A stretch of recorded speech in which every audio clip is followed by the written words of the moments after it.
मृत्यु तुम्हारे वश में होगी। जो त्रिभुवन को वश में रखती मृत्यु, वो तुम्हारे वश में होगी। जब चाहोगे तब शरीर छोड़ोगे, नहीं चाहोगे तो तुम्हारे शरीर को मृत्यु स्पर्श ही नहीं कर सकती। मृत्यु विजयी स्वच्छंद मृत्यु का वरदान दिया। नते मृत्यु प्रभाविता यावत जीवित मिच्छसी त्वत्तो हनुज्ञाम संप्राप्य मृत्यु प्रभाविता नग। हे पुत्र, जब तक तुम नहीं चाहोगे तब तक तुम्हारे शरीर को मृत्यु छू ही नहीं सकती।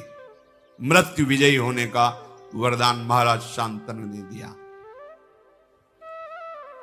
सत्यवती जी महातपस्वी चेदिराज वसु की पुत्री है। पालन निषाद राज ने किया। शांतनु ने ज्योतिषाचार्यों से जान करके कि ये विशुद्ध वसु की कन्या है, शास्त्रीय विधि से विवाह किया। महल में विराजमान हुए। कुछ काल के पश्चात सत्यवती जी के गर्भ से शांतनु का बुद्धिमान पुत्र चित्रांगद प्रकट हुआ, जिसका नाम चित्रांगद रखा गया। बड़ा ही पराक्रमी, श्रेष्ठ पुरुषों में सम्माननीय। शांतनु ने फिर दूसरा पुत्र प्रकट किया, जिसका नाम विचित्रवीर्य हुआ। चित्रांगद और विचित्रवीर्य और भीष्म जी, गंगा से भीष्म जी और सत्यवती से चित्रांगद और विचित्रवीर्य महाराज शांतनु के प्रकट हुए। अभी विचित्रवीर्य यौवन अवस्था को भी नहीं प्राप्त हुए थे। महाराज शांतनु भगवत चिंतन करते हुए अपने शरीर को पूर्ण किया, अर्थात उनकी जीवन लीला समाप्त हुई। शांतनु के शरीर छोड़ने के बाद सारा का सारा भार भीष्म जी के ऊपर, क्योंकि अभी बालक ही थे। सत्यवती जी से सम्मति लेकर शत्रुओं का दमन करने वाले भीष्म जी ने चित्रांगद को राज्य पर बिठाया, राज सिंहासन पर चित्रांगद नवीन अवस्था थी, इसलिए वह अभिमान को शासन में नहीं कर पाए। क्योंकि ऋषि कुल में तो रहे नहीं, राजमहल में रहे तो इतना अभिमान बढ़ गया था कि जो भी सामने बात करता हस्तिनापुर के और संरक्षक भीष्म जी, वो सबका अपमान करके व्यवहार करते। और भीष्म जितने महान होते हुए बस इतना ही कह देते थे कि नहीं, वत्स सम्मान पूर्वक व्यवहार करना चाहिए, क्योंकि राजा पद पे हैं तो डांट नहीं सकते, पहले जाके सर झुकाना होगा।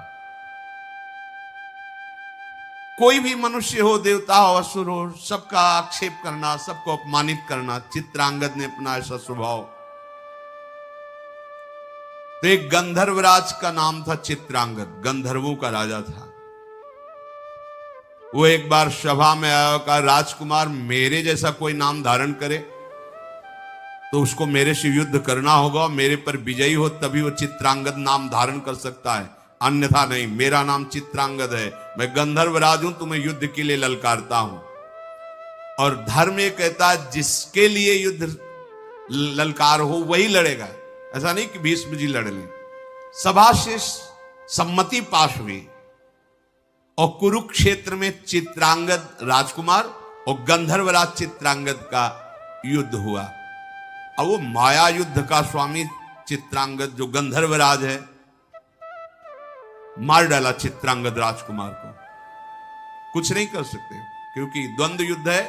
ऐसा नहीं कि उसमें बचाव पक्ष या भीष्म जी अस्त्र चला दे, नहीं, धर्म कहता है ऐसा। अगर द्वंद्व युद्ध में जिसको ललकारा गया है और उसने ललकार स्वीकार किए तो वही निर्णय करेगा, वो मारे गए।